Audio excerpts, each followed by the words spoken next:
La da da da da da. Ra-pa-pa-pa-pow. Good morning, everybody, and welcome to the highlight of human civilization. It's called Coffee with Scott Adams, the best time you've ever had. How would you like to take it up to levels that even Rob Reiner could never understand?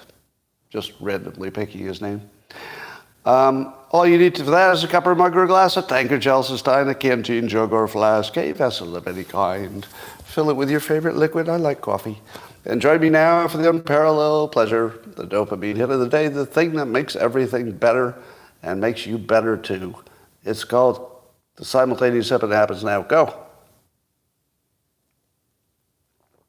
Oh, that's good. Oh, that's so good. Well, just an update. Yesterday, the locals platform had a little glitch, but that was related to a big technology migration they're doing to upgrade their system. So when we get through this little ugly patch, might be a few more bugs, but when we get through that, it will be a lot better, much more stable and functional. So wait for that. All right, well, there's lots of news. Most of the stories are kind of small, so I'll just pound through them. The Washington Post is having a strike, 700 or more people. And there was one of the writers, I think, Vanessa Larson. She posted on X that she's so proud to be among 700 or more Washington Post colleagues walking out for 24 hours on Thursday. And she asks people to support our walkout by not reading the Washington Post on Thursday. Well, I can do better than that. I will support you not just Thursday. I will support you for the rest of my life by not reading the Washington Post. That's right. That intelligence-based intelligence-driven, fake news, racist publication that still employs Phil Bump. Yeah. Phil Bump is to the Washington Post what President Gay is to Harvard. An embarrassment to the institution. Although I don't know which is more embarrassing. Is Phil Bump more insulted by being associated with the Washington Post, or is the Washington Post more damaged by having him on the staff? Could work both ways. All right. Starbucks has lost a lot of value, I guess, in their stock because of boycotts based on some political tweets supporting the Palestinians or something. So I don't even know what Starbucks did, but somehow Starbucks is getting injured by whatever's happening in Gaza. It's kind of crazy. Poor Starbucks. Boris Johnson I guess they're having some kind of a COVID inquiry in the UK to find out what really happened and who knew what and all that stuff. And former Prime Minister Boris Johnson has to explain why 5,000 of his WhatsApp messages from the 2020 plus period disappeared. And Boris says, hey, he's not so sure. Some kind of technical thing, maybe. Something about the app. I don't know, maybe it was uninstalled or when it got reinstalled. You know, maybe something like technology and the app and the something, and then the something happened, but maybe a glitch, and maybe the data disappeared. Something like that. Now, when I look at Boris Johnson and I look at his haircut, I say to myself, there's a man who never loses anything. I don't know, I think that's hilarious. I look at his haircut and I say, there's a man who never loses anything. Like his comb, for example, or his sense of fashion and style, for another example. All right, I'm done with that. But I would like to see a list. Maybe we could come up with it here. In the comments, tell me all the things that the UK government and the American government have lost that was important data that the public needed to see. Let's see. You got your Epstein stuff, all things Epstein, from his video cameras. Then there's the video of the video cameras of his death. Those are missing because the cameras weren't on. Let's see, you've got Hillary's emails. They just sort of went missing and got destroyed by hammers and whatnot. You got the January 6th, the entire January 6th testimonies, all mysteriously missing. What else is missing? Yeah. Oh, there's no video of Chauvin being attacked in prison, or at least that we've seen. Yeah, Jimmy Hoffa still missing. And what about the 2020 election? Are there any machines that don't have the data that they were supposed to store? Yeah, a lot of election data is missing. We haven't seen the UAP videos, but I'm sure they exist, but they must be missing. Yeah, the Epstein jail video. Yeah. It just seems like there's just a lot of things missing. Just a lot of things missing. Anyway, here's a trend you should watch. So China has a company that's using AI to build indoor vertical gardens. Now, why is this a big deal? Well, indoor gardens, greenhouses, have been around forever, but they haven't quite replaced outdoor gardening for basic economic reasons. But you'd think that someday they would, because your indoor gardening is going to be better on water, much easier on water. It's going to be better on keeping the insects out, much better. It's going to be potentially better at managing light, if you do it right. And but the one problem they had was still space, and of course you got labor. But robots and AI could kind of solve that for you, and also building vertically. So instead of putting everything on the ground where you run out of space, they can just build shelves and keep going up to the ceiling. Now, if you have shelves to the ceiling, you've got twice as much work problem, right? Because you got to get somebody up there to look around and adjust things. But if you had a robot with a couple arms and some AI, the robot would not only know how much light and water and when to plant and how to get rid of any weeds if there were any. The other benefit is you wouldn't need insecticide. So you'd have less chemicals, fewer chemicals. So basically, indoor garden should be the way that we go. If you can just get the economics down, some little extra, every house you build would have its own garden. Imagine a room in your house which just has a robot like a Roomba that's just working all day and all night, just making sure everything's good in there. And it has AI, so it can actually look at your plant and know what's wrong. It can just look at it and say, oh, it looks like it needs a little water. I think that AI plus vertical shelves is right at the edge of where it's going to make more sense to be indoors. I think. And then, maybe you add little, solar panels to drive the robot and stuff. But I think once your labor goes down to practically zero, and you can use the space better, and then the AI makes sure that your crop is way better than it would have been, it's going to be a big deal. Indoor gardens, mark my words. Kim Jong-un had an event. I guess he was talking about the women in North Korea not having enough babies, and he actually wept. He actually cried in public. Kim Jong-un did, because they weren't having enough babies. Now, I don't know that just telling people to have more babies is going to work when people are starving. I would think that starving and living in a repressive regime should have the natural effect of making people want to have fewer babies. So I don't know how he's going to solve that. But even Kim Jong-un is probably seeing that they're in a death spiral, because at their current rate, they will not have enough young people. Big problem for everybody. Well, speaking of countries that have that problem, China's got that problem, but beyond that, Moody's just cut China's credit outlook to negative. on rising debt risk. So I don't know if I've mentioned this, but China is unsafe for business. I don't know if their debt situations could be worse than the United States, but I feel like there's going to be some kind of thing happening in the future that I can't even imagine, in which debt will go away. Did you hear Warren Buffett's solution for solving our debt problem? He says he could solve it tomorrow.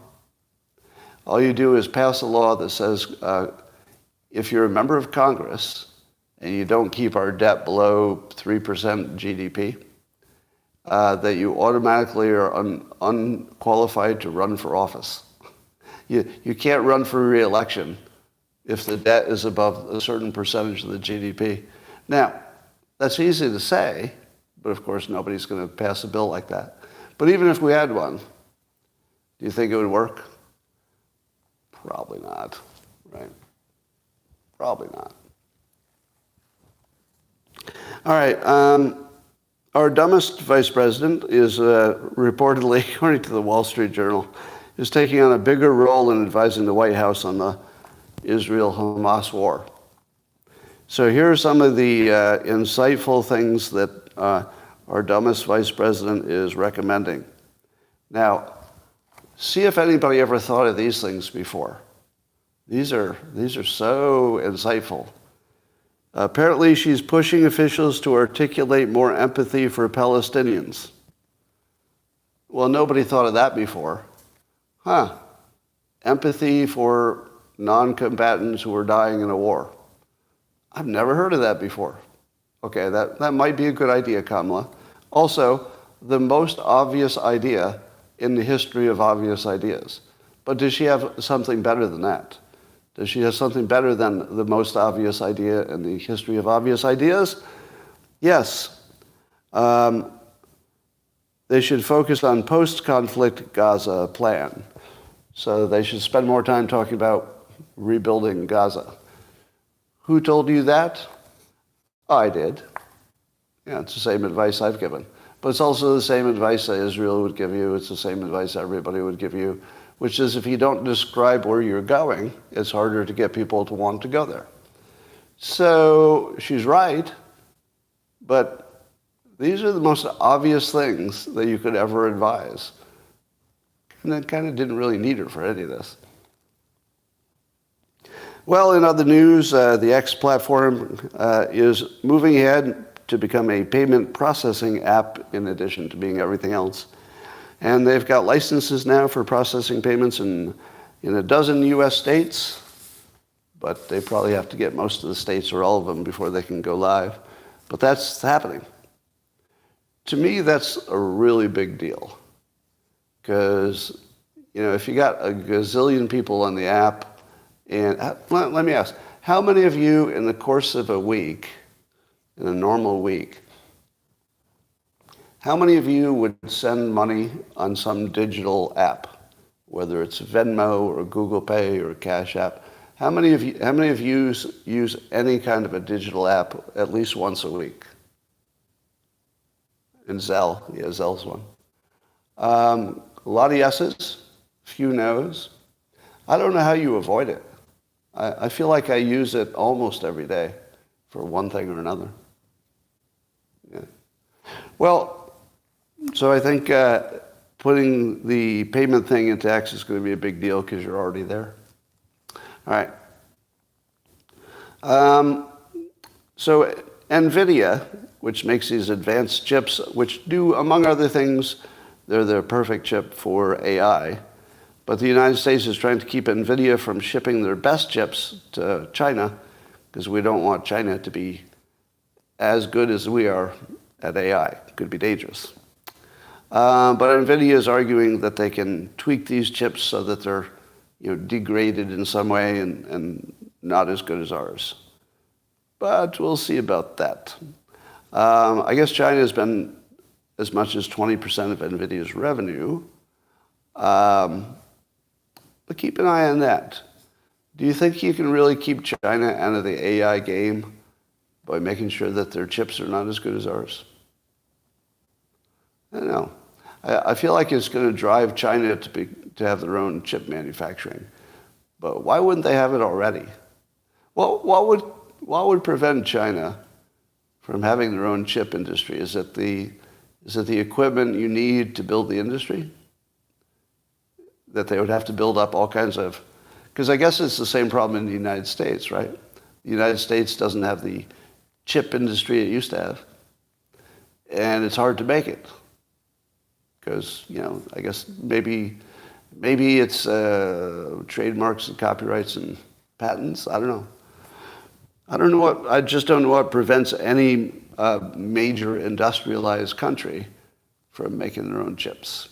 I'd love to know what's so hard about that only Taiwan can do it. So we need to know more about that. An expert who you should listen to, Bruce Schneier, he's one of these cybersecurity expert types. And he's got an editorial in Slate in which he says that the era of AI is going to be an era of mass spying. Now, what he means by that is that in the old days, if you had a reason to spy on one person, let's say you had a reason to suspect them, you could get a warrant, and then you could legally spy on that one person's communications. But if you have AI, you have the option of sort of just watching everybody and having the AI summarize what they're saying and putting it into some important context as to whether they might be a terrorist or a criminal. And then, what are you going to do about it? First of all, would it be legal for AI to look through everybody's communications, and it's not a human, right? So it's not a human looking through communications. But if it finds something, then maybe it would flag it for the humans. Is that fair? Well, don't we do that already? You're talking about the current situation.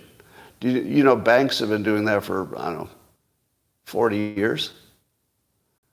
Banks have always run software that doesn't accuse anybody of anything, but it looks at all their transactions, and it looks for anything that has a pattern that suggests fraud, because there's patterns.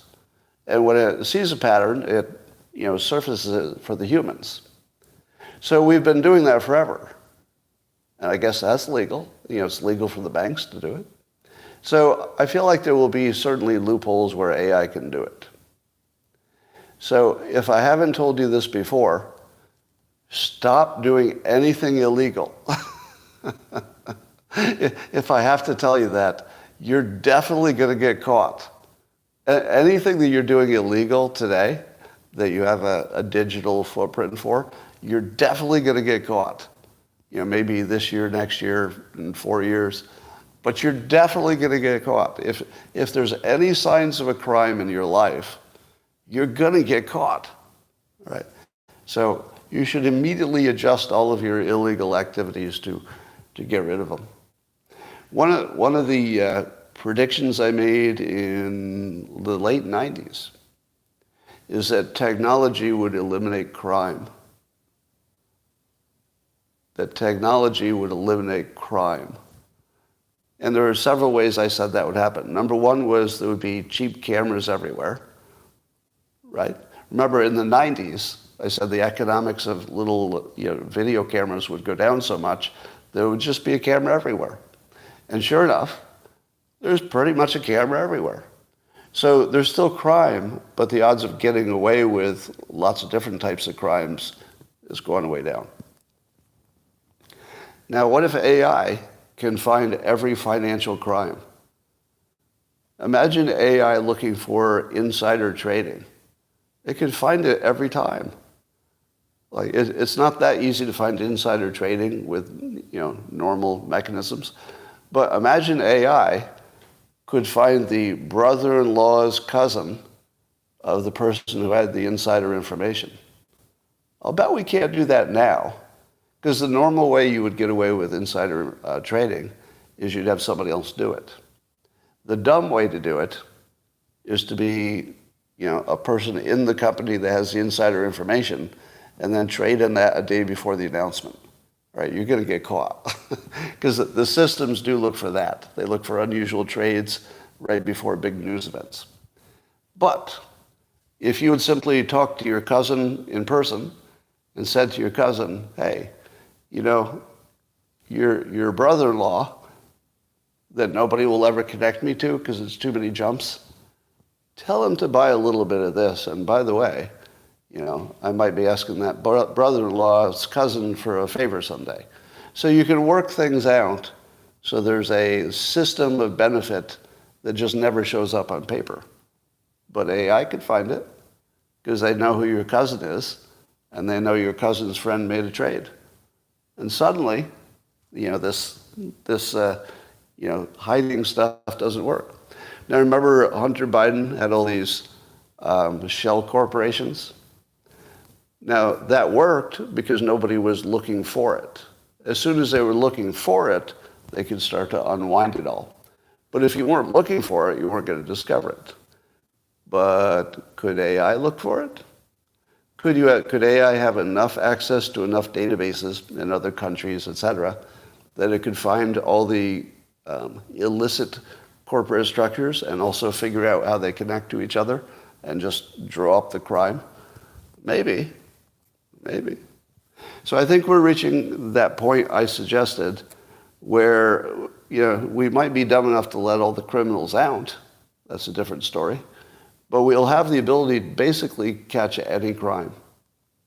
I don't know how you get away with anything. All right.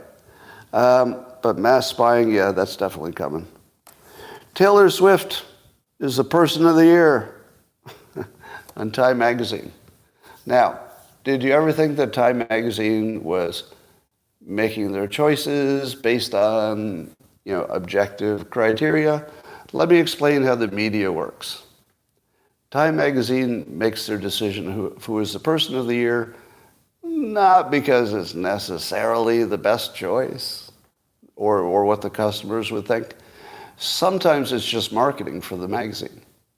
Sometimes they're just being provocative, and they know it, so that you will say to yourself, my God, how could they say that? I'm going to have to read their argument, and you buy the magazine. So you should see it as marketing first, but Time Magazine might have a political bias as well. And I would ask, do you think there's any political meaning, given that this is a presidential political year coming up, that having Taylor Swift on the cover would that be any kind of a political message in addition to just being good marketing for Time? Well, maybe. Here's a post by Jack Posobiec. It says the Taylor Swift girl boss psyop. Is it a girl boss psyop? Has been fully activated, from her hand-selected vaccine shill boyfriend to her dink lifestyle. D-I-N-K is dual income, no kids. Dual income, no kids. Lifestyle to her upcoming 2024 voter operation for Democrats on abortion rights. It's all coming. Yeah, it does look a little bit like she's being, let's say, groomed by the media to be a good, powerful political spokesperson for young people. Now, do you think that Taylor Swift could cause young people to vote her way because she's Taylor Swift? Do you think she can move votes? What do you think? Yes. Yes, she could. Absolutely. Yeah. Now, maybe not completely by herself, but it would only take a few of your heroes to be on the same side before you say, hey, that's the third hero of mine that's on the same side. I guess I'm on that side too. Yes, she can move the dial. She is that powerful. So that might have a political component to it, either intentionally or not. So if you're watching the situation in Ireland and saying to yourself, hey, that the tech censorship issues that are happening in Ireland right now, that doesn't affect us. And if you're saying, oh, there are complaints against the immigration issue there, That doesn't affect us. Well, apparently there's a bill that's being considered in Ireland that would require corporations to show that they had taken all reasonable steps and exercised due diligence to avoid having bad content, basically, hate speech, I guess.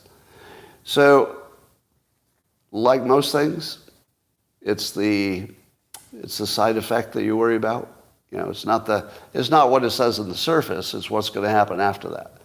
What's going to happen after that, and Michael Schellenberger is sounding the alarm, is if one country succeeds in getting the big platforms to censor who they want them to censor, otherwise lose their ability to operate in that country, then the other countries are going to do it right away. And they will exert control over their social medias, as Ireland did, if Ireland succeeds. And this would be the end of free speech, basically. Because if the governments can exercise this power, you don't need all the governments to do it. You just need enough governments to say you have to censor before it just becomes easy for everybody to do it, all the governments to do it. So, yeah, that's a big deal. And Conor McGregor, famous UFC fighter, is actually kind of serious about running for president and could actually, in my opinion, his popularity is, Taylor Swift-like. He could actually win. All right, here's another factoid. Reid Hoffman, one of the biggest donors to Democrats, reportedly gave $250,000 to a Nikki Haley super PAC. So you ask yourself, why would the biggest, or one of the biggest, he might be the biggest, now that their other biggest donors are having some troubles. But Reid Hoffman, why would he give money to a Republican if he's one of the biggest Democrats donors? And Vivek posted, well, this makes sense. Yeah, because have you noticed that Nikki Haley is sort of overperforming? She seems like she's doing better than I expected. Well, maybe she's got more money. That might help. And why would Reid Hoffman fund her? Is it because it's an anything but Trump? So if he can get an anti-Trumper elected, not an anti-Trumper, but anybody but Trump, that's good. But if he can get a Democrat elected, that's even better. Or is he just creating trouble in the Republican Party? Is it just to sow chaos in the Republicans? I don't know. $250,000. Here's what I can tell you about Reid Hoffman. So not only was he, founder of LinkedIn and a big billionaire, but he's one of the pioneers of social media in general. And specifically what he pioneered was the understanding of human behavior and addiction. Like how to get somebody to really, really like going back to the platform. And how to get a network effect working, et cetera. Now, he's one of the so-called PayPal mafia, the people like Peter Thiel and Elon Musk and David Sachs and Reid Hoffman. So they were all part of that PayPal original startup. Here's the thing I always say about that group. The one thing that group has in common to a scary degree is the understanding of human psychology. And I would argue that they know that better than any small group of people you've ever seen. Consistently, their understanding of how people operate, like how the brain works, is really the secret to all their success. What makes a service viral? What makes you impossible to leave a service? It's all that stuff. The Elon Musk making his first Tesla, super fast, just so people would be excited by it. The ludicrous mode in the current Teslas, completely unnecessary. It just makes it irresistible to a certain kind of buyer. So yeah, Reid Hoffman is more than just a big donor. He is probably one of their biggest persuasion experts.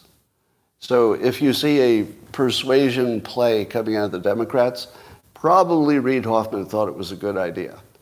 Because if he thought it was a bad idea, he's probably influential enough to stop it, and he's probably smart enough to suggest good ideas. So if you're looking for who are the, sometimes people ask me this, if Robert Cialdini is not involved in politics this time, and I think he was looking to retire from that, if he's not, who on the side of the Democrats is their persuasion expert? And I would look at Reid Hoffman as not just a rich guy given money and not just a brilliant entrepreneur, but he might be their persuasion expert. He might be the one. So I'm keeping a persuasion eye on him. By the way, I like Reid Hoffman. I've met him, and he's a great guy. Had a very good personal interaction. He was very kind to me. He has different political preferences, but I don't fault him for that. So yeah, he's a good guy. Anyway,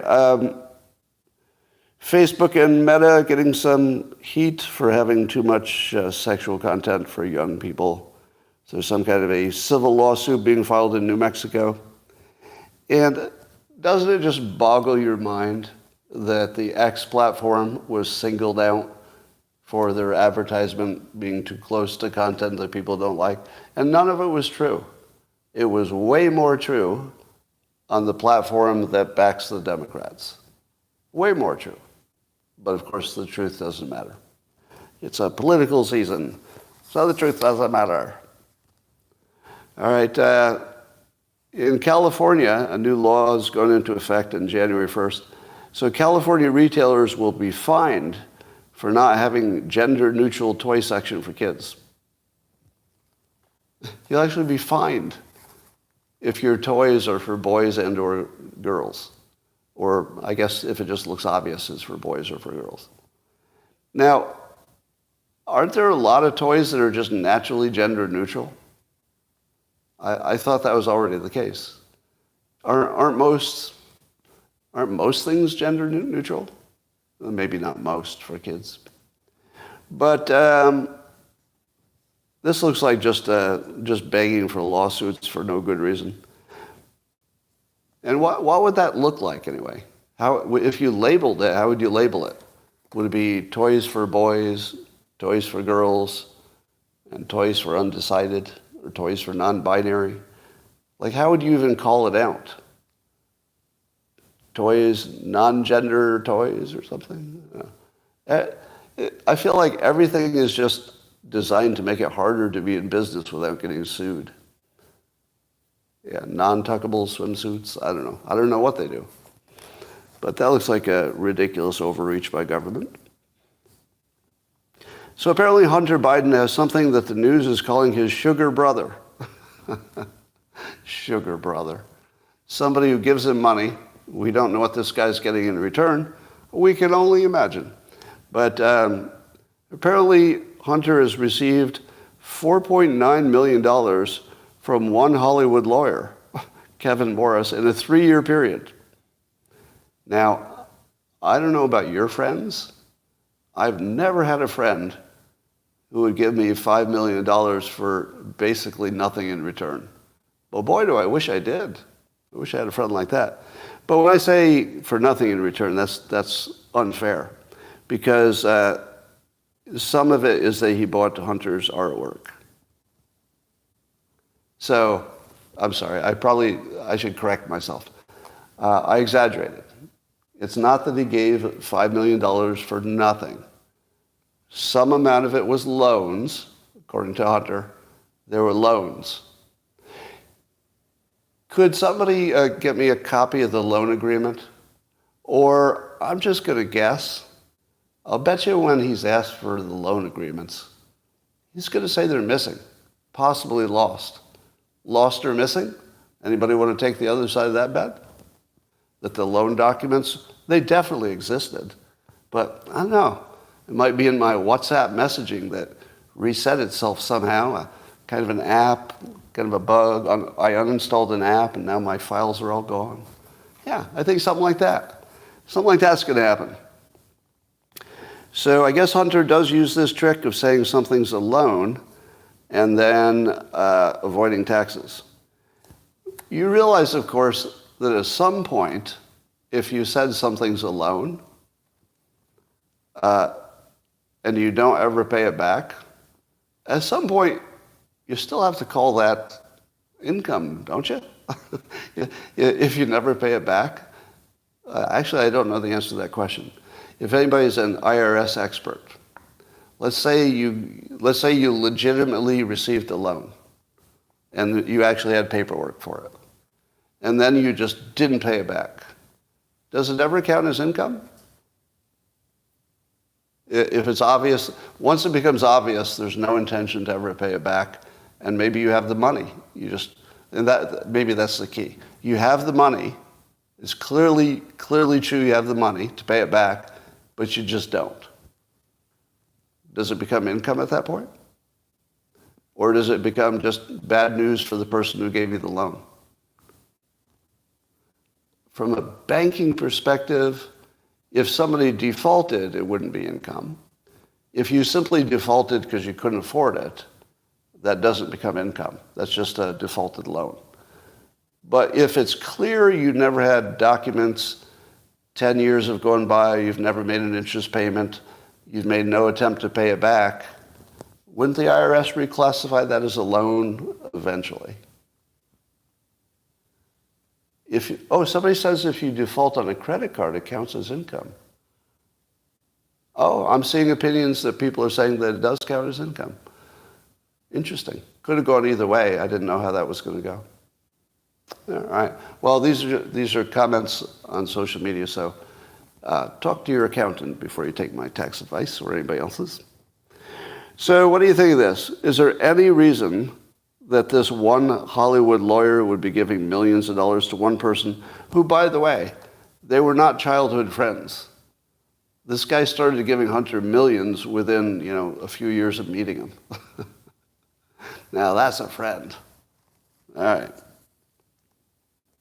FBI Director Wray was testifying in Congress, and Senator Mike Lee went after him hard about the alleged changes in the processes to keep Americans safe from illegal, FISA stuff, I guess. And the trouble is that the FBI can't be too specific about what they changed. It's sort of a trust us, we changed everything and now it's good. So Mike Lee just went off on him. And it's really good because, sometimes you say to yourself, oh, these are just, all the politicians are just trying to do their moment. So it becomes a viral thing so it looks like they're doing their job. Honestly, Mike Lee looked like a human being who was really mad. It didn't come off as, grandstanding. He just came off as a pissed off human being, which is why I recommend it. I wouldn't recommend, somebody gives their little speech in Congress because they're just trying to be a star. But he didn't look like that. I mean, that's just the way I'm not reading his mind. I'm just saying that was the impression I got. He looked sincere, like a human who's being abused just like the rest of us. And he was talking just like you would if you could have talked freely. It's like, Jesus, you don't even let us see it. We have no reason to believe you're different. I mean, he just went off on him. It was interesting to see. All right, well, Bill Ackman, famous investor Bill Ackman, has been going super hard on the presidents of the colleges that have allowed the anti-Semitic stuff to happen. And so here's a post for him today. He says, does calling for the genocide of Jews violate your university's code of conduct or rules regarding bullying or harassment? Now, he's talking about the fact that 3 presidents of 3 colleges, Harvard, University of Penn, and MIT, were hauled in by Congress to explain why they weren't either all quitting or being fired or removed by the boards for allowing what most observers are saying looks anti-Semitic. which is they're allowing the anti-Jewish voices to intimidate the Jewish students in a bullying, clearly threatening way that should not exist in any campus today. So Bill Ackman's going after him, and I guess the three presidents all answered the question of, does calling for the genocide of Jews violate your college's code of conduct? All three female presidents of those colleges said, it depends on the context. Oh my God, it depends on the context. Now, here's my take. It does depend on the context. So technically, of course, everything depends on context. But what doesn't?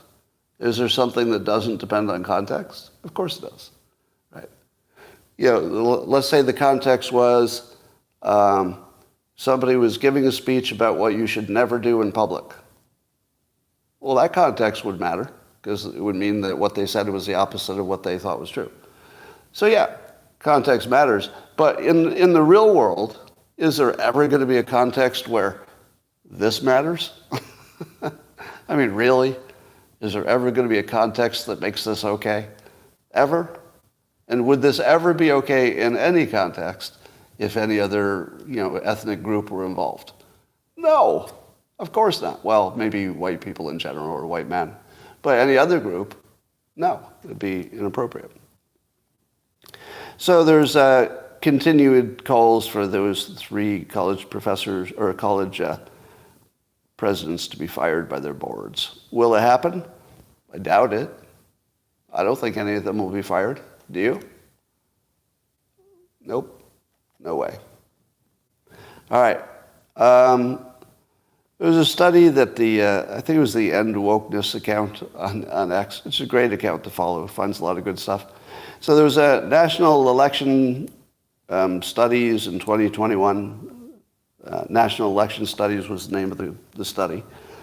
And in 2021, they looked at racial groups and how they rated each other and how they rated themselves. So they asked separately, they asked Black, Asian American, Hispanic Americans, and white people in America, how do you rate your own group? How awesome do you think you are? And then how do you rate the other three groups? Well, the findings of this study, assuming the study's right, we don't know, but the study seemed to indicate that white people, on average, of course we're not talking about every person, these are just averages, that they tended to rate themselves, other white people, as well as Hispanic, Black, and Asian Americans, as about the same. So white people said, white people, we're average. How's everybody else? About the same. So nobody was special. Nobody was disavowed. Nobody was put on a pedestal. Just everybody's about the same. So basically, white people have been buying into the melting pot, everybody's the same, we're all equal kind of narrative. How'd the other groups do? Not so good. Turns out that the other groups think that they're pretty awesome, but white people suck. So, bet you didn't see that coming, or did you? Now, I gave some advice here.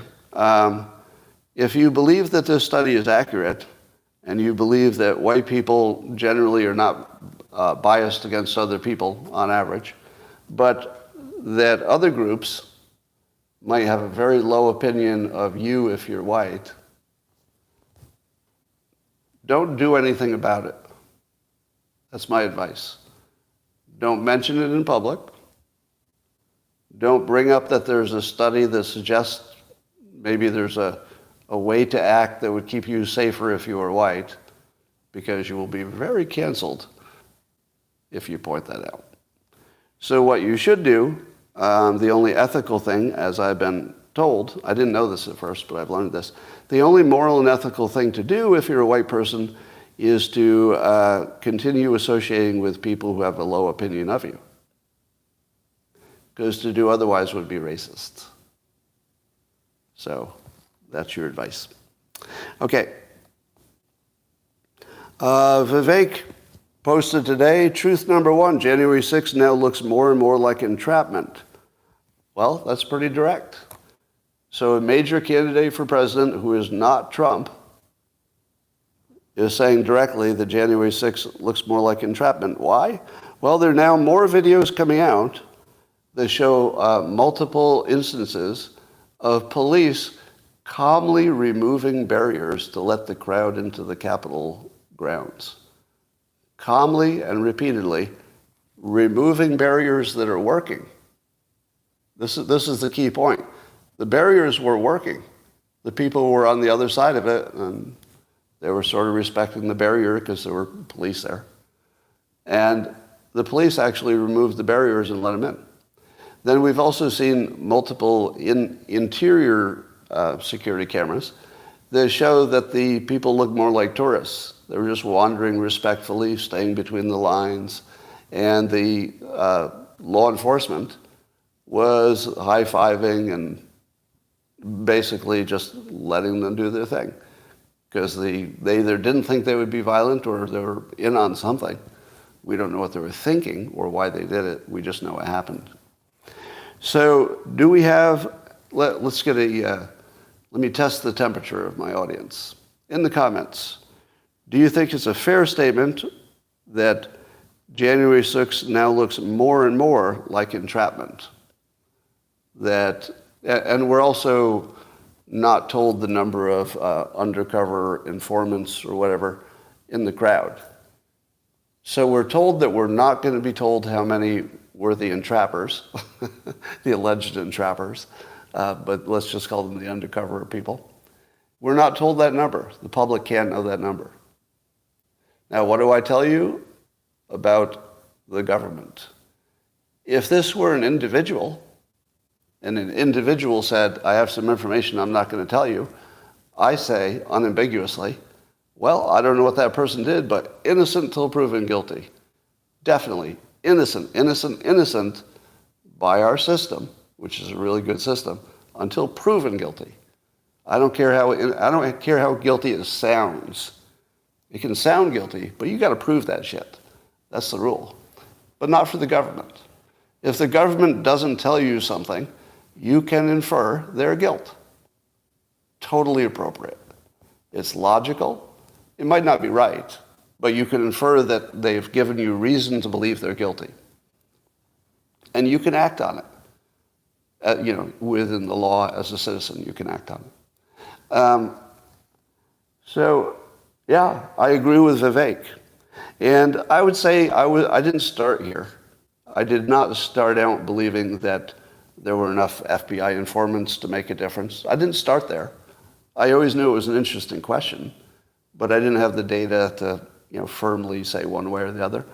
And I didn't assume that just because we knew that maybe one or two doors had been opened, or maybe some police officers acted in a certain way, or maybe Ray Epps was still a question mark. I didn't think that was yet enough to put it together and say, oh, well, maybe it's exactly what it looks like. But in the fullness of time, when we can see the complete catalog of dirty tricks and intelligence ops, we can see the full bag of dirty tricks from the Democrats in general, we can see their desperation to hold on to power, and we can see that they were trying to paint MAGA people as domestic terrorists. If you look at their motivation, they have the motive. They have the motive for the crime. Did they have the time to prepare for it? They had time to prepare because they knew it was coming. Would it be unprecedented? No, it would not. It would be well within the normal behavior, but usually it's something you see America instigating in another country. So it's normal for America to do it to other countries. And we also know now that it's normal and routine for America to take tricks which they've applied only to other countries and apply it domestically. We see this with the censorship, et cetera. It's obvious, right? So we've got the motivation. We've got the means. They have the resources. We've got a full umbrella of supporting interests. We've got a full map of all the players, so we can see who's connected to who, and it all looks exactly like Vivek says it looks. And now we have an increasing number of still anecdotal, but little bits of, why is this police officer acting this way? Why is this one opening this gate? Why is this one just standing aside? If you put it all together, I'm going to state that at this point, the burden of proof has to be on the government to prove innocence, right? The burden of proof on the government when there are this many signals, they have to prove it didn't happen. It's not like a citizen where they'd have to prove it did happen. They have to prove it didn't happen. And at this point, your working assumption, this doesn't mean you're right, but the correct working assumption is that it's exactly what it looks like, and it was entrapment, and Vivek sees the same thing you do. That is the correct working assumption, even if it turns out not to be true, which I would love. I would love that the government could tell you how many operators were there, let you interview them, or let the press interview them, let you see any documents that were, part of the decision making, and then maybe there's nothing there. But when you act this guilty, the working assumption has to be guilt. That's exactly what it looks like. All right. Thomas Massey's getting some pushback from a number of people. Chuck Schumer, he was reacting to Massey's post. I'll tell you what his post was in a minute. But he said, what did it mean? Well, Massey just says it was anti-Semitic. Now, I'm going to tell you what Thomas Massey posted, and I want you to see how anti-Semitic it looks to you. All right? So he posted a meme in which the rapper Drake is shown in two pictures. And he's putting up a hand like, no more of that, or, don't give me that, kind of stop it hand. And one of them says, what did it say? Zionism. So at first he's saying, he's first saying approvingly yes to Zionism, but then he's looking disapprovingly, and then the words say American patriotism. So Massey's post showed what looked like a conflict between what Congress was doing for Zionism versus America. Now, here's how I interpreted it. And I'll let you tell me how I'm interpreting it wrong. I interpreted it that he wants the American Congress to use American money first for things that are primarily America-centric, and not so much for something that's directly Israel-centric, and the country of Israel being part of that definition of Zionism. Now, if an American politician says we should spend money on our own country instead of another country, even an ally, even a strong ally, even one of our favorite allies, that he would still prefer, as our elected representative, that we spend it on American interest more directly, although I do understand that America has an interest in Israel's well-being. But it's a second-order effect. The first order is, do you have any money? That's more important than how you spend it. Do you have any? And we don't. Massey would say we'd have to borrow that money. So, here's what I learned from this. If you use that Z word, Z-I-O-N, apparently there's another interpretation of it that I can't find in a definition. So when I look at the definition of the words in this controversy, I see Massey using the Z word to refer to the nation of Israel and protecting it. Is that racist? It refers to the formation of the nation of Israel and then protecting that nation. What's the anti-Semitic part? What am I missing? Can somebody fill me in? I mean, I honestly don't know. Right, there are plenty of people who are Jewish who don't approve of Zionism, meaning they don't approve of Israel having, I guess a Jewish state. So there's somebody who disagrees with everything, right? There's no issue that you don't have disagreement on. So there's always going to be somebody disagreeing with everything. Does anybody have any idea why the Z word is, if you don't agree with prioritizing Israel over the United States, are you automatically anti-Semitic? Is it because, here's my best hypothesis. I'll see if this rings true. There is a second, let's say, there's an alternative use of that Z word by people who are unambiguously racist and see it part of a global conspiracy. But that's not the dictionary definition. The dictionary definition is not what the worldwide conspiracy theorists are saying. That's their own definition or their own usage of it. The common usage of it is the formation of Israel and then the support of it as a Jewish state. Isn't it? Isn't that that's the definition, right?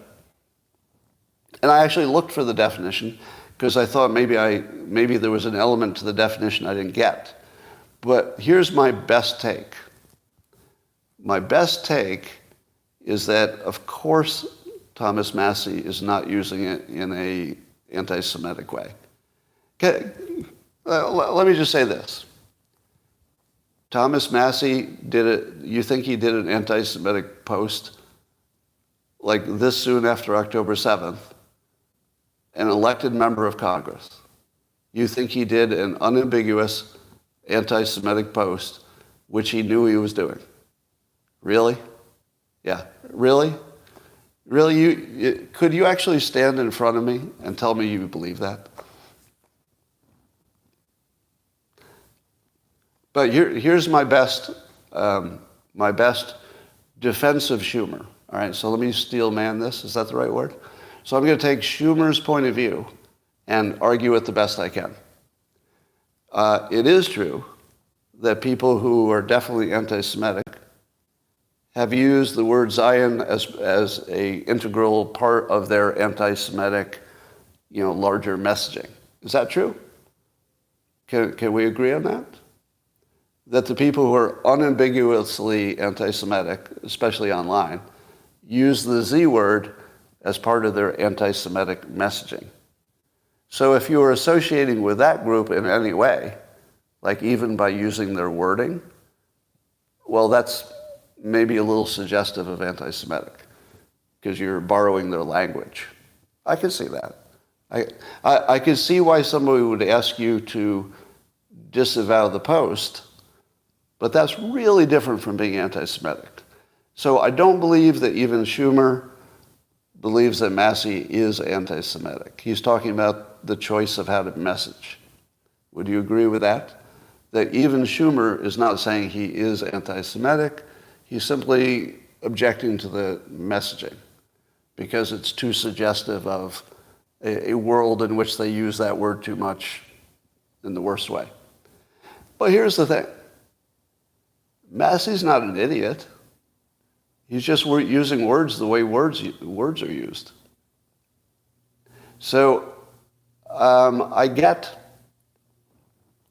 here's the other thing you need to know. Now, this applies to my situation of my own canceling, but also almost all the other cancelings. It's never about the person who gets canceled. The public and the political players, they use stories about public figures to attach their messaging to. So it's never really about the public figure. None of this is about Thomas Massey. It's about the fact that some people want to make sure you know that they're as supportive as they could be of the Jewish community.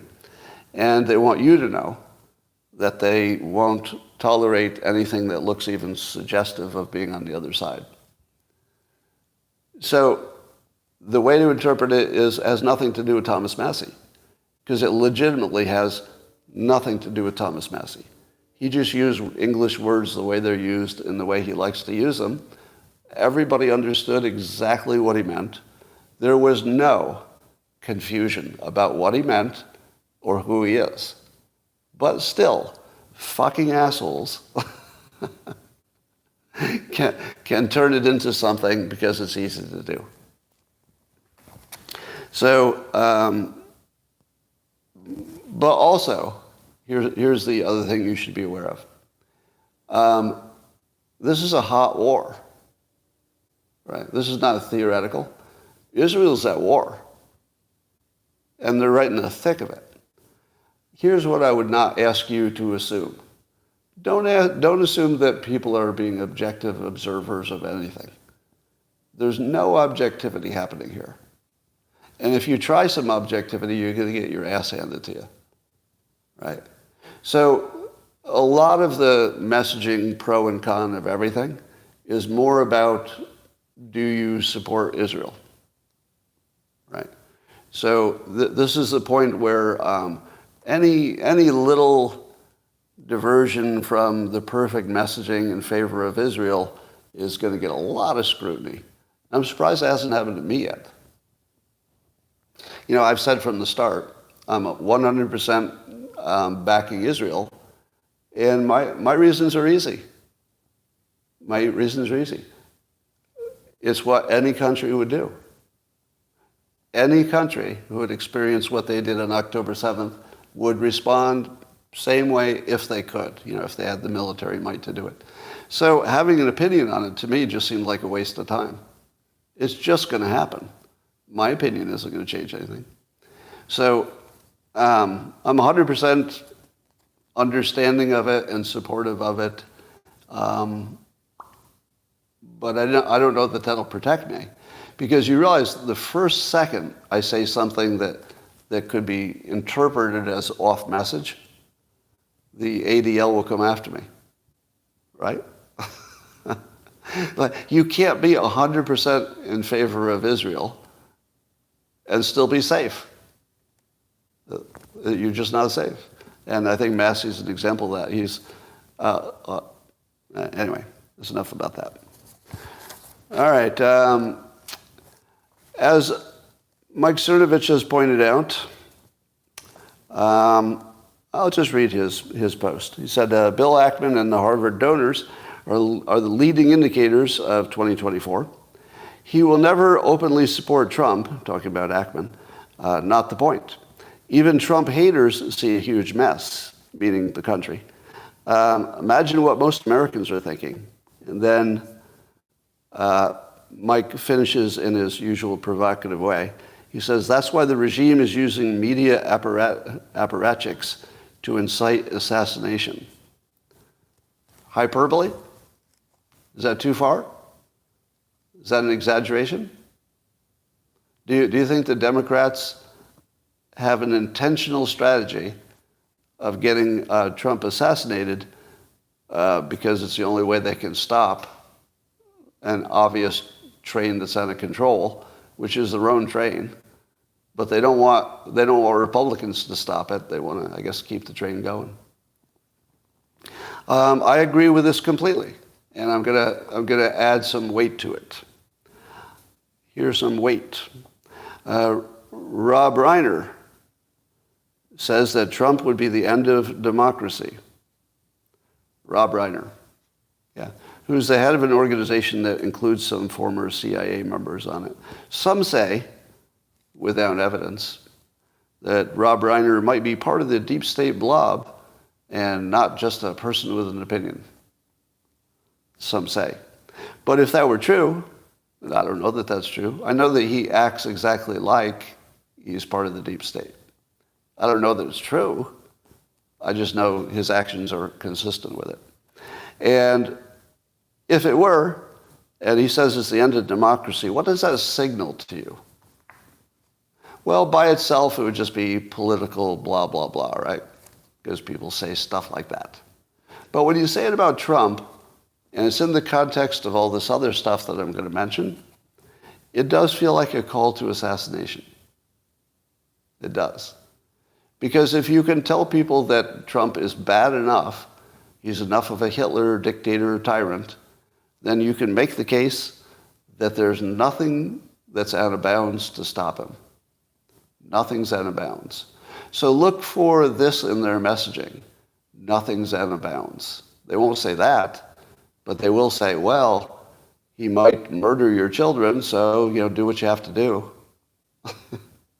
It's going to look like that.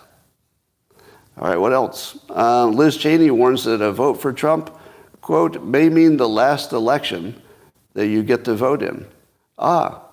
So Liz Cheney says that you will probably lose your country if you let him win. But what does Joe Biden say? Is it anything scary sounding? He says, we cannot let him win. We cannot let Trump win. That's an interesting way to word it, isn't it? Usually it's something like, we have to fight to win. If he wins, it'll be a bad country, but if I win, it'll be good.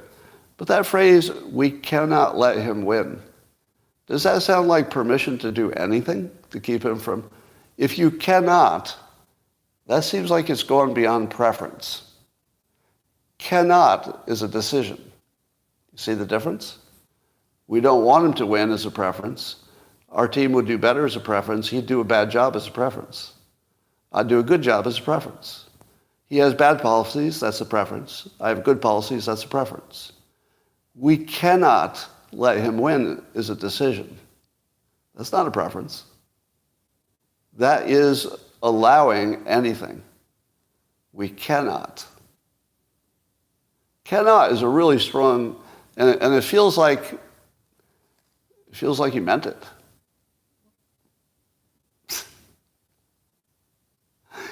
I swear to God, we just have to have the all caps filter. If I read you the stuff that the all caps people are saying on YouTube, you would just laugh. It's like, why do you label yourself as a fucking idiot? Like, why would you label yourself? Hi, I'm a fucking idiot. Look at my all caps statement. Oh. All right.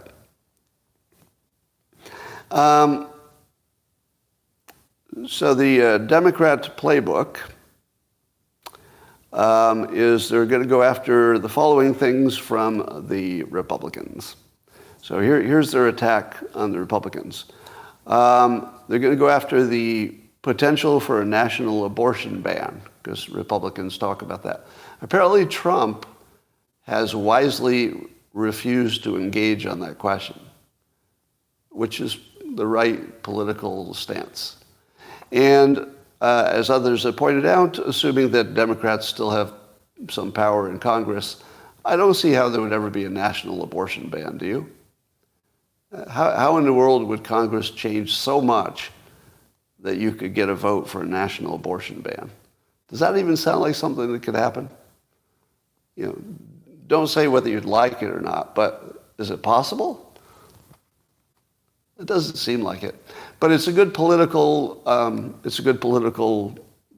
club, because to the extent that Democrats think it could happen, it's a good approach. I don't know. They say that Trump will cut climate funding. He probably will. And then they say he'll undercut and attack American democracy. This is coming from some Democrat advisor. All right, and then he's going to punish his political opponents and be a dictator. So Trump does this town hall thing on Hannity. He's asked the question about being a dictator. Do you remember what I told you? I told you that he should mock people for that idea. You just laugh at him. He did not do that. Instead, he makes it so hard to support him. Instead, he said, I'll only be a dictator for the first day. Come on. Come on. Can you give me any little relief here? Can you possibly give me a chance of surviving the next year? Like, I feel like I'm going to get assassinated, right? If I say 2 more good things about him and he says 1 more thing about being a dictator for the first day, I feel like I'm going to get assassinated. Can you try a little harder to keep me alive for the next year? Fuck. Are you kidding me? Don't say you're going to be a dictator the first day, but only the first day. Only the first day. Now, was he joking? Of course. Of course he was joking. But when it gets requoted, or just quoted, you don't get the joke part. You don't get that he wasn't taking any of it seriously. So, of course, the news today is that he says, yeah, I'm going to be a dictator on the first day. They're literally quoting him as saying, I'm going to be a dictator on day 1. Because he actually said that. But then he said, only day 1 because, get some stuff done or whatever. And it didn't even make sense. It didn't make sense because he wouldn't have to be a dictator.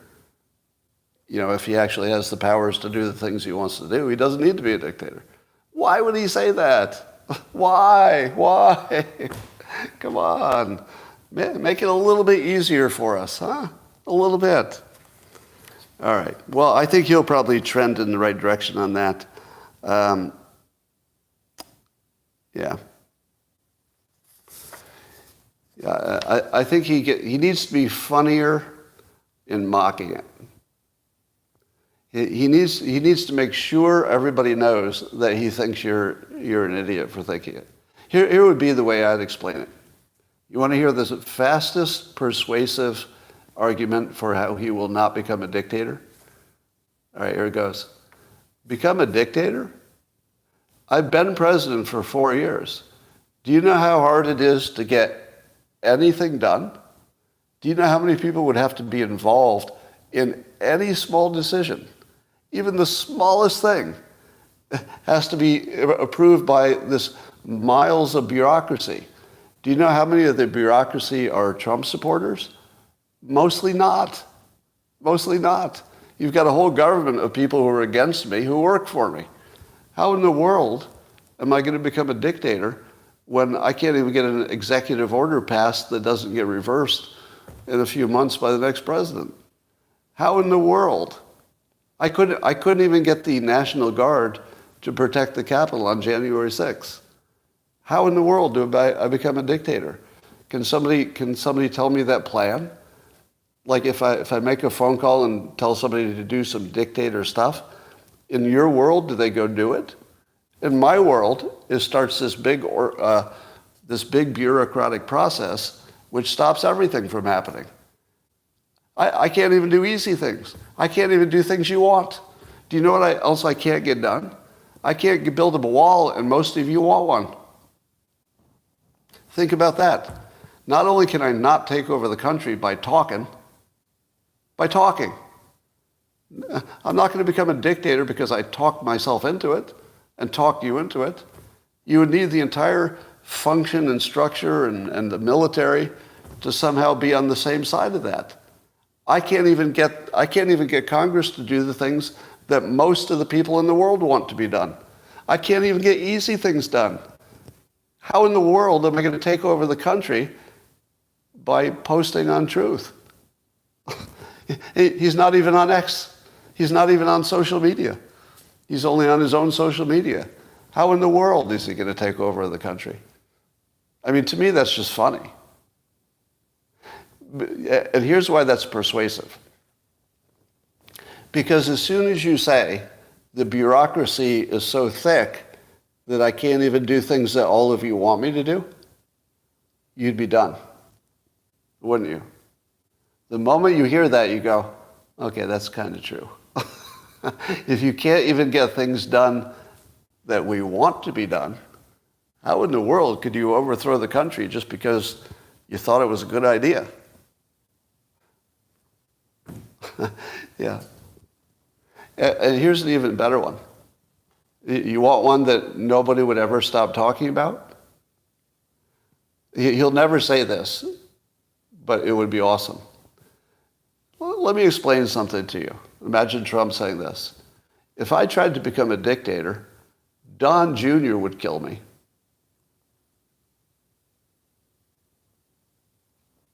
Done. Don Jr. would murder me. And you know what? Maybe he would. Yeah, maybe he would.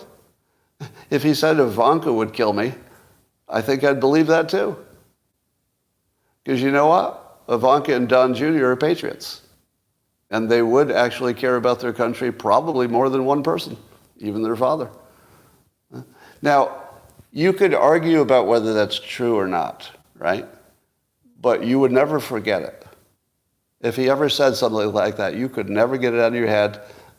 And people would joke about it. You know, they would joke about forever, oh, Don Jr. is going to kill you for this. But I think, and wouldn't it be funny if Don Jr. confirmed it? Imagine Trump saying it, and then, you know, everybody has to talk to Don Jr. It's like, would you? Would you? That's crazy, would you? And imagine him saying, absolutely. Absolutely. But just imagine that. Because it's also, I think, probably true. I think I could kill a family member if they became Hitler. I hate to admit it, but I probably could. All right. Here are a few things. And also they're going to say Trump wants revenge. Steve Bannon, and probably others will be saying this, that's a good thing, and you know we should maybe keep boosting that message that Trump wants to get revenge, because in this instance he would be getting revenge against people who have done truly bad things, not just to him, but to the rule of law and to the integrity of the country. I just don't like that word. I don't like that word. Yeah. Revenge is not really a good political word. I would like, now when Bannon talks about that word, he does define it as, you know, holding people accountable and prosecuting criminals. So he's very careful to say, I'm only talking about people who did crimes. I'm not talking about innocent people. We're just talking about literally criminals. But it's a bad look. It's a bad look. I think something more like justice would work better. However, it is the primaries, and, you know, if it were more of a fight in the primary, I'd say use those fighting words. That might get people excited. But I think Trump needs to be already priming toward the general election. Would you agree? Trump's candidacy should already be more toward the middle, because he doesn't need to worry too much. Unless he goes to jail or has a health problem, he doesn't have to worry too much about the nomination. Unless something changes. But is the debate tonight? Oh, thanks for reminding me. There's some news today that I never thought I'd have to say. Now, I want you to sit down to hear this. This might come as a personal shock to some of you. So that this will affect you personally. And I just want to say it once. If you weren't aware of this, you died. Yeah, you died. And it's a tragedy that you died. Oh, I'm sorry, not Y-O-U died. No. His name is James U, Y-O-O, and he was in that exploding house in Arlington, they say, which answers my question, which is how can you be in a house that completely explodes and survive it? But apparently you died. So you died. Sorry. That's right. And when he knocked on the door and they said, who's there? He said, Yeah, you know the rest of it. Okay. Here's two things to understand about persuasion. Talking about this slow motion assassination attempt on Trump, which does look exactly like that. So now you see that all the people who are the trained monkeys who say the things they're supposed to say are going to say he's a dictator and he's going to be Hitler and he wants revenge and he's coming after you. He's going to take away your democracy. Your democracy is going to be taken away. Now, here's the things you need to know persuasion-wise. It is not possible to hypnotize somebody to commit murder. Right? It's been tried. It's been tested. No matter how good you are as a hypnotist, and no matter who the person is you're hypnotizing, you cannot hypnotize them to take a gun and go shoot somebody if they believe the gun really has real bullets in it. Sometimes they'll do it because they think it's just an experiment and a trick, and they think the gun doesn't have real bullets. But of course the gun does not have real bullets because it's just a test. So the people who do take the gun and go to shoot somebody, it's not because they're hypnotized. It's because they know nobody would ever give you a loaded gun and tell you to shoot an innocent person. So the tests are hard. It's hard to test it, but there's no example of anybody who's been hypnotized to do harm to somebody. However, you can brainwash an entire segment of the public into thinking somebody else is Hitler. And then you just wait. You end up the same result. You just don't know which individual ends up deciding that they need to take matters into their own hands. So, you are actually watching, in my professional opinion, a slow-motion assassination of President Trump, an attempted assassination, and it's being led by The Atlantic, The Washington Post, CNN, MSNBC, and all the usual suspects. And I do believe that they are aware, as Cernovich calls it out, they are aware that they have done such a bad job with the fabric of American civilization, that they can't possibly win in a straight-up vote. And if they can't win in a straight-up vote, and here's why it's such a problem that Trump is threatening them, if they don't win, they think they might go to jail. Do you know why they think they might go to jail? Because they've done crimes in some cases. And then there are people who maybe didn't do crimes, but they're worried that they would get blamed of a crime they didn't do. I wonder if that's ever happened to somebody named Trump 91 times this year. Yeah, so why do you think Democrats would be concerned about a government arresting them for charges that are bullshit? I wonder if they've been involved being on the side that is arresting people for bullshit. You know, like January 6th and 91 charges against Trump for so far nothing. Yeah. So yeah, I can see why they'd be worried that the government would ever come after somebody on trumped-up charges. Now, I would not support Trump doing anything like that.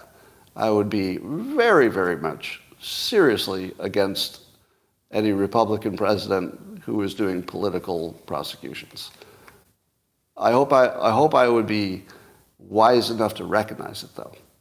Because the problem is you always think that the other side is a criminal, but whatever they do to your team is a political witch hunt. It's just natural you think that way. I hope I would be wise enough to know if Republicans did that kind of thing to Democrats.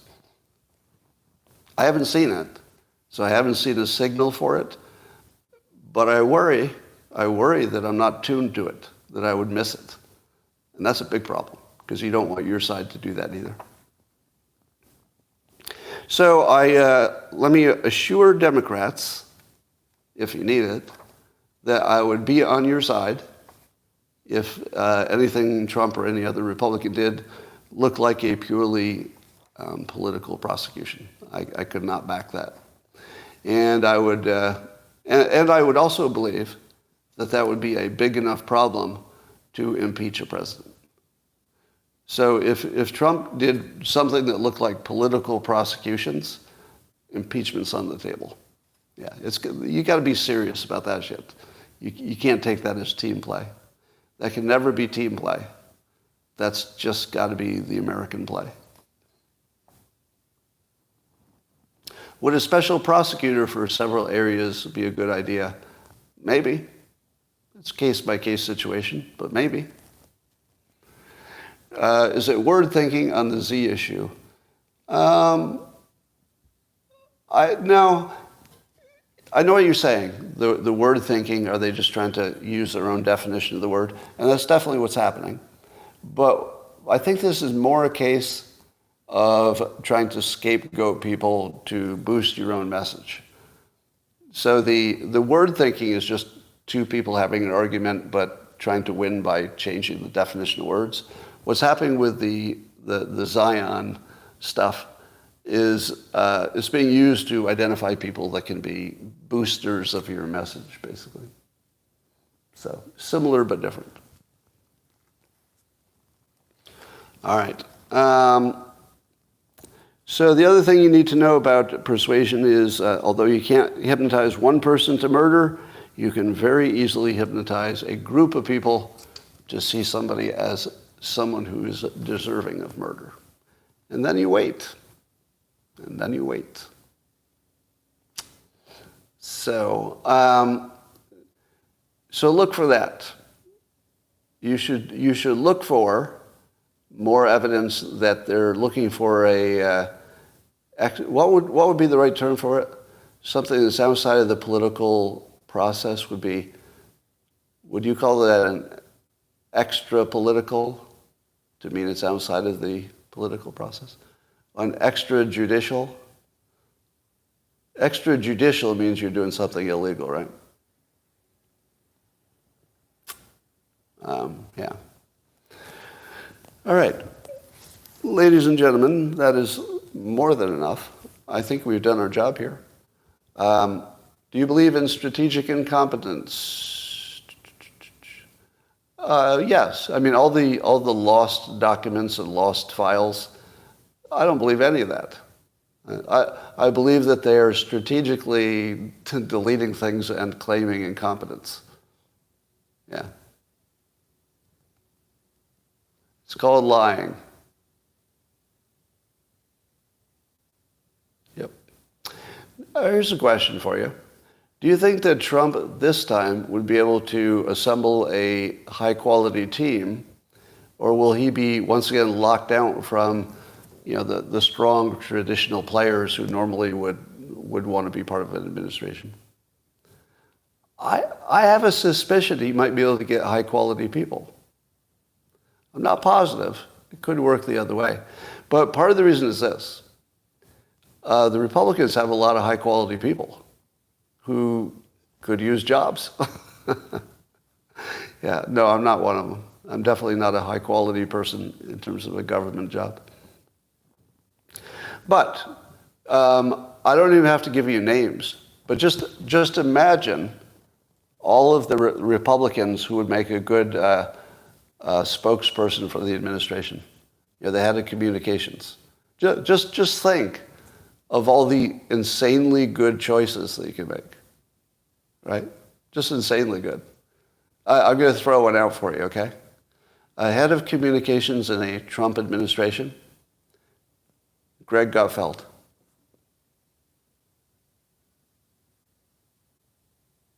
Yes or no?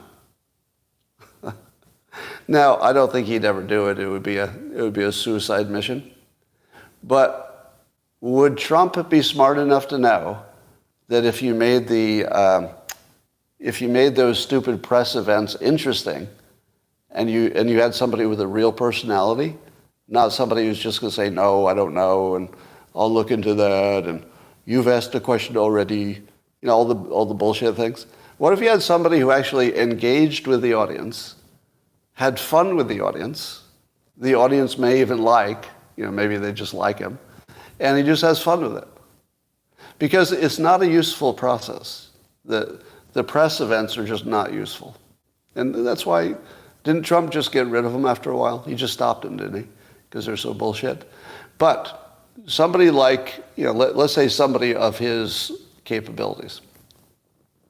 If you put somebody in who can make a joke of stuff, the joke gets on TV, right? A boring answer maybe gets on TV, but you forget it anyway. But a real good, funny answer becomes news. So Trump could actually create news by making sure that his spokesperson was funny and said things that, were supportive of the president, but also you couldn't forget. Right? Now, yeah, I don't think Greg's going to be the head of communications. But you could come up with, I'll bet you on your own, you could come up with 10 Republican names that would be just fascinating in that job. Just fascinating, right? Tyrus. Tyrus would be great. I'm seeing Tyrus being suggested as head of communications in a Republican. He'd be great. Yeah. He has the full talent stack. So yeah, I can get behind that. I'd watch it too. I'd far more likely watch it if Tyrus was giving it, because he's a big personality. He's funny. You don't remember Tony Snow, who would mock stupid questions? Yeah, I don't, actually. All right. That's all for now. I'm going to go do something else. I'm going to talk a little bit to the good people and locals. And I'll say goodbye now to YouTube. Thanks for joining. You're awesome.